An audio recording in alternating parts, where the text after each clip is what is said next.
Okay, huge news tonight. Well, actually, it was earlier today, but still. Earlier tonight, actually, earlier this morning, I don't know what the hell I'm saying because there's some retard fapping in the chat, and I will not show that. They are actually, like, typing. You know what? Why not? Why the fuck not? You are being an idiot, sir. I'm going to ignore you. From now on, I'm going to ignore you. If you saw that, yeah, noobs these days. And retards. You know, Facebook's fucked up. Anyway, earlier today there was a general manager. I wouldn't call it a trade. I don't know what I would call it. I'll just call it what they call it, a fucking facelift. Now, due to, I think, over the past few weeks, they've been doing this general manager feud, and to be honest, it's ridiculous. Because, why not just make one of them the commissioner?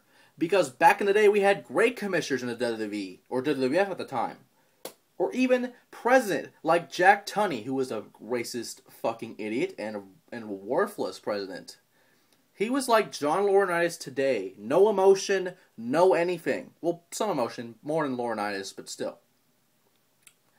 And then we had, from there, we had Roddy Piper as the president, which didn't last long, I don't remember. And then we have the commissioners, which we're more familiar with the Attitude Era.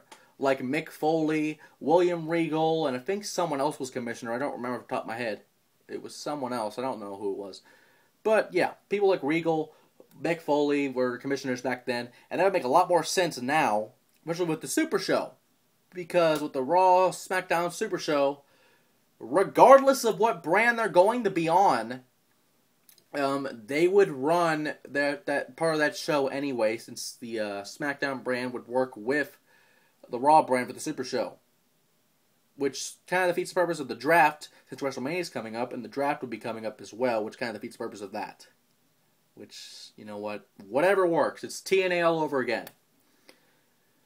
Anyway, and you, sir, need to shut the fuck up if you're fapping. That is not... Why are you typing that? Why are you typing that? You are an idiot. And I'm not even going to show you again because you don't deserve the attention, which I'm giving you either way. Anyway.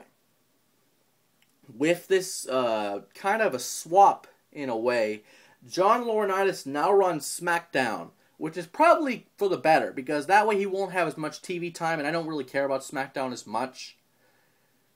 I just, you know, over the years I haven't really watched it. I mean, I've gotten back into watching SmackDown, especially since last week with the double pin thing.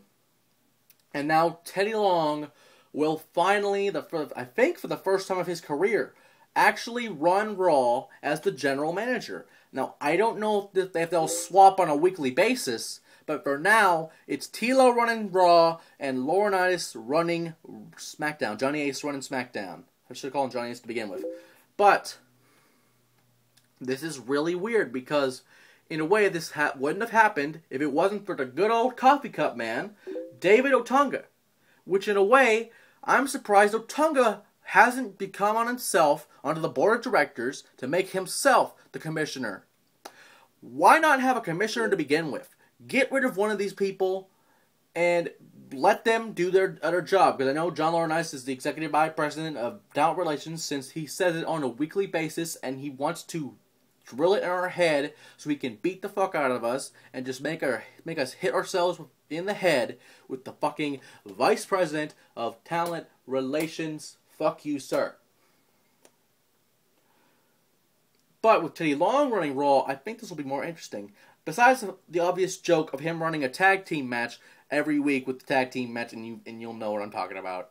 But still, one tag team match every week. But still, with the part of Johnny Ace running SmackDown is probably for the better because again he won't talk as much, and I won't have to worry about him. With Teddy Long running Raw, this is probably the best move for Raw in general because I'm sick and tired of Johnny Ace. I like him, but after a while he gets annoying and it's ridiculous. If anything, or Otunga should probably be running the opposite brand instead of Johnny Ace because Otunga actually has more sense than him. Because Johnny Ace was running this company for 10 years as the executive vice president of talent relations. Excuse me there, lost my voice a little bit. A little frog in my throat, just like Johnny Ace does every week. Anyway, With this, what will this do? And will this actually lead to a brand versus brand match at WrestleMania? I don't know. I don't care. Some idiot is still fapping in the chat room, and fuck you, sir. I'm probably going to delete this idiot. If he keeps spamming like that, it's ridiculous. And, yeah. This is a really interesting turn for WWE in general, because regardless of what happens, they'll both be on the Super Show. And regardless of what happens, the draft is still fucked up. And regardless of what happens, WrestleMania is 32 days away. And regardless of what happens, Teddy Long will still be bald. And yes, I'm being random at this point because I'm running out of things to say. But the board of directors have actually, for once, gotten the balls out of their purse and started making decisions lately. Because lately, the board of directors have not really been a factor, other than the fact that they have been, replacing people that run Raw and Vince McMahon and Triple H and all that shit. Regardless, what will this do? I don't know. I don't care. All I know is I am glad that Johnny Ace is no longer running Raw. In fact, he should not even be on Raw or SmackDown. He should just be his executive role. That way, Teddy Long can be commissioner of both brands, and I think it's long overdue for something like that to happen. Regardless, fuck you, WWE. You're starting to become TNA. It's ridiculous. Shut up.